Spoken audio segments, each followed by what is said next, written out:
his remarkable Mazda Cosmo all the way to the west for local fans to admire. Well, Lance, obviously you're a long way from home. How did you find out about Cosmo Motivation 98? Well, that was a bit of an interesting story, actually. I'm involved with computers back home in Sydney. I work for IBM, and a part-time hobby of mine is to design web pages for companies, and also for my own personal hobbies, which is my cars, my JC Cosmo and this Cosmo.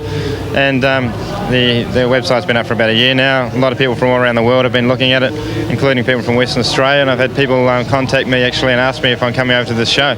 I didn't know anything about it, and they've told me all about it, and in fact they organised with the organiser that I should come over, and it all worked out pretty good, and here we are.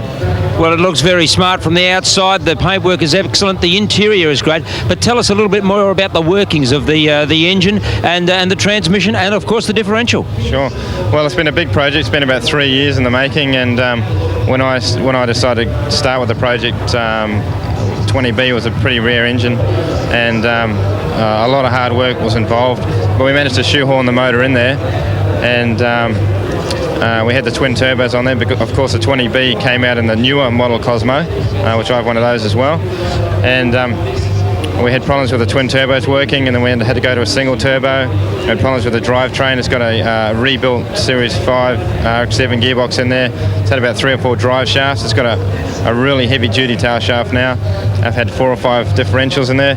The rear end in there now is a custom fit HSV Senator rear end, and with 308 ratios, very tall, IRS, independent, limited slip. So yeah, it's going well now. I've got a tilt and twin plate racing clutch in there to try and hold the power. I've had it dynoed around 380 horsepower at the wheels. What type of dollars do you know you've spent without the man hours, of course? It's over $100,000 now, which is a lot of money, but because of all the experimentation that was involved in the build, that's why it's been so costly. We've had to try different things, and most things on the car is fabricated. Good to see. You say it's producing a lot of horsepower. You've had it on a dyno and it's come up very well. Have you ever tried to drag race the car just to see what it'll do down the quarter mile? Yeah, I have actually, but because of my rear end problems, I never tried it with slicks, proper racing tyres or anything. The best I could do was a 13.3 at 108 mile an hour.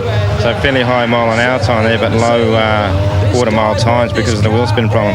Well, Lance, it certainly looks the part. Thanks for taking the time to bring it to Perth, and thanks for talking us here this morning at the Cosmo Motivation 98. No problem. Thank you very much.